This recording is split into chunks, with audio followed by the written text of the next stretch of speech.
Você tem um aluno com dificuldade na leitura, dificuldade na escrita, lentidão no processo de aprendizagem? Então, fica aqui comigo que esse vídeo é para você.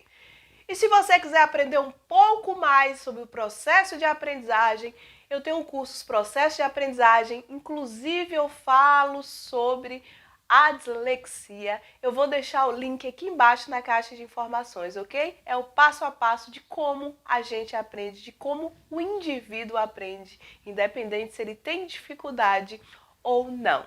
Eu me chamo Rialda Teles, eu sou psicopedagoga, neuropsicopedagoga e também professora e venho trabalhando com o processo de aprendizagem e estudando o processo de aprendizagem há bastante tempo. Você sabia que esse seu aluno com essas características de lentidão na aprendizagem, dificuldade na leitura, dificuldade na escrita, ele pode ter dislexia? Sabia? Dislexia é genética e hereditária. Então, se a criança possui pais com dificuldade de aprendizagem, pais já diagnosticados com a dislexia, a probabilidade da criança ter esse transtorno é bem maior do que uma criança, filhos de pais sem o transtorno dislexia. Mas é hereditário só de pai? Não necessariamente, pode ser outros parentes também. Mas como que eu posso ajudar? Como o professor pode ajudar esse aluno com essas dificuldades, mesmo que ele não seja um aluno disléxico, mas que ele tenha essa dificuldade? Como o professor pode agir na sala de aula? O que ele pode fazer para auxiliar essa criança? Vamos conferir? O professor pode trabalhar lateralidade, esquerda, direita. As crianças com dislexia, ela tem muita dificuldade, então ela confunde muitas letras que têm a grafia parecida, B, P, D, Q. Então, a gente tem que trabalhar a lateralidade para que ela perceba a direção que fica cada letra. Montar na sala de aula um quadro de lembranças, um quadro de lembretes, para que a criança consiga seguir a turma, porque ali vai ser colocado os trabalhos que precisam ser entregues, as atividades que serão feitas, porque o aluno disléxico ele tem muita dificuldade na memória e principalmente a memória operacional.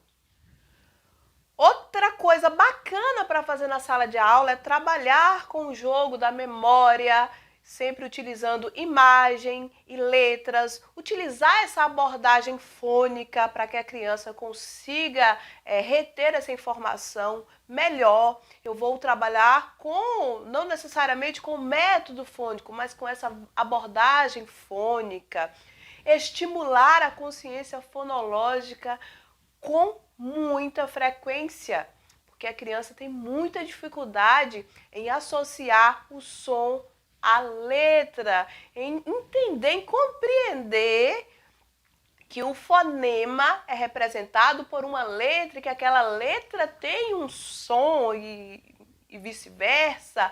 Então a gente precisa trabalhar muito com o jogo da memória, porque vai trabalhar a memória. E se a gente adaptar o jogo da memória para imagem e letra inicial, vai ser mais importante ainda, porque a gente vai trabalhar a memória e a consciência dos sons. A criança que é disléxica, ela tem muita dificuldade com a leitura, já sabemos. Então o professor pode propor uma prova oral, que ele terá muito mais facilidade do que com a prova escrita. Caso seja uma prova escrita, o professor terá que fazer a leitura dos enunciados para a criança, para o indivíduo. Utilizar muitas figuras e imagens no texto para que facilite a interpretação.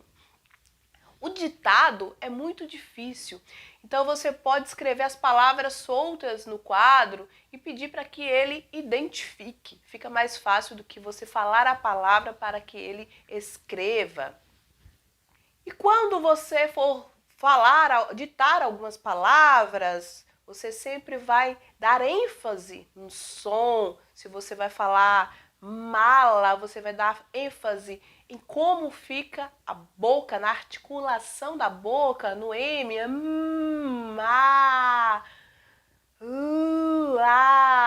Isso facilitará a compreensão da criança.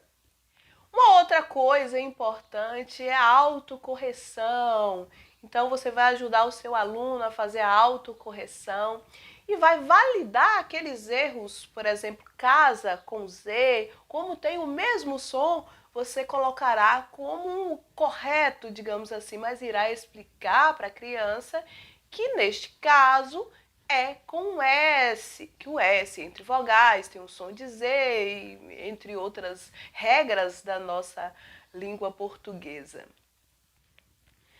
Esse aluno que tem dificuldade, independente se ele tem um transtorno ou não, ele precisa da nossa atenção. E nós precisamos ajudar essa criança.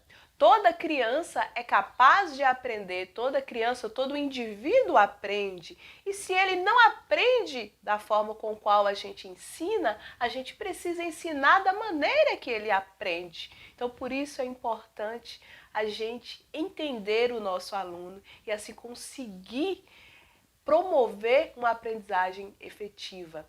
E se você quiser saber um pouco mais sobre o processo de aprendizagem, eu tenho um curso, Os Processos de Aprendizagem, que fala o passo a passo da aprendizagem, e eu vou deixar o link aqui embaixo na caixa de informações, ok?